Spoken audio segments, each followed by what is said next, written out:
But hear me out. Some people were raised to just be good people.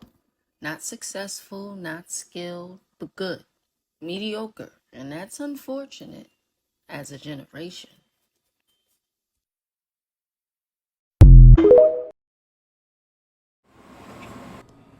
Direct action. One stress reducing tactic is facing a problem directly by identifying it and then developing a strategy to solve it. For example, for students who become highly anxious at exam times, recognizing that their studying has not been adequate and developing more efficient class preparation procedures can be helpful. Aerobic exercise. Aerobic exercise has been shown to be useful in stress reduction. People must be sure, of course, to choose exercise programs appropriate for their general health and strength. Relaxation. Relaxation strategies which can effectively alleviate stress vary widely and range from programs of progressive relaxation and relaxation therapy to short-term techniques such as taking a minute or two to breathe deeply and count, providing a momentary escape from a stressful situation. Social support from friends and relatives is helpful in dealing with stressful situations. Gathering of friends and relatives at a funeral, for instance, is supportive and stress relieving for the person dealing with such exceedingly difficult, if universal, circumstances. Biofeedback. Teaching a subject to use biofeedback is a process of operant conditioning that is used to change physiological responses such as abnormal heart rate or blood pressure by associating external cues with these responses. For example, a subject's heart rate may be monitored and a tone sounded progressively louder as the rate increases and softer as it decreases. The subject eventually learns to recognize the level of and to some degree regulate the heart rate without benefit of the sound. Stay tuned for my list of ways to cope.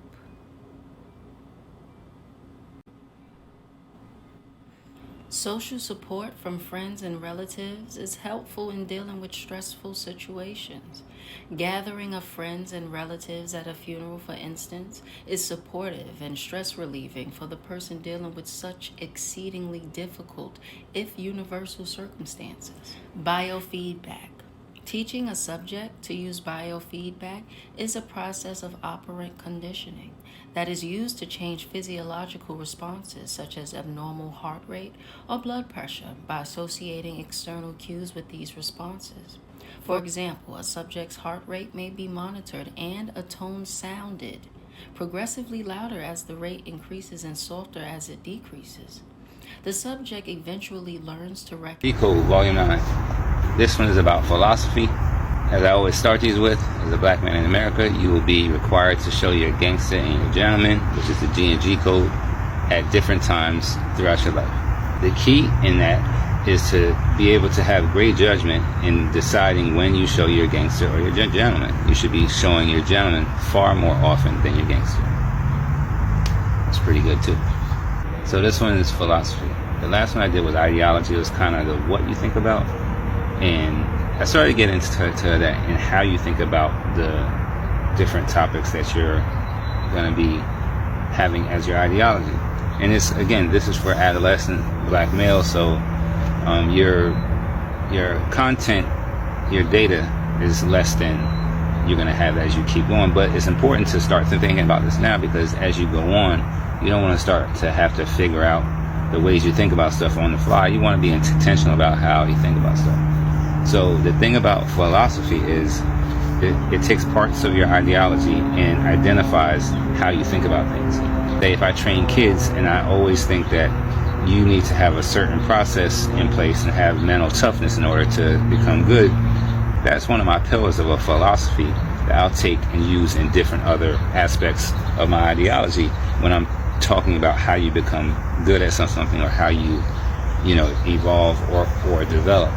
So your philosophy are kind of core ways of thinking in which you have already tested out on things and on people, and you're like, you know what, this is a good way to think about things because I can get to a reasonable deduction by thinking like this. So that's going to be your philosophy, and that's how you come to the ways that you think about different things on a high level too. You know, I like basketball because they run up and down the court. You'd be more like, you know, I like it because of the strategy in it, and you know, the ways that you can train your mind to think quickly on the fly.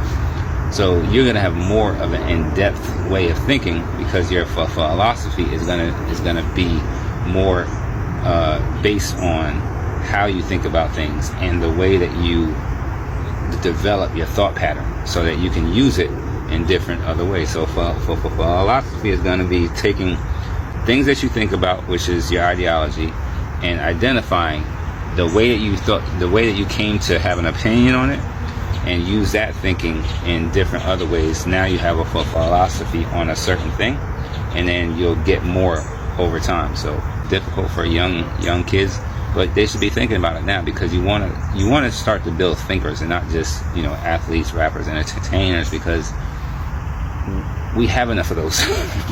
So we need more black thinkers. So again, this is G Code 9, short one. It's about philosophy and how it tied in to ideology. Now the comment here says, I just filed for divorce from a nice guy. Look at that. All right, we all know that it's to the point now where women are saying it doesn't matter if the guy's good. If he's a good man, you should still leave him if you're bored out of your mind.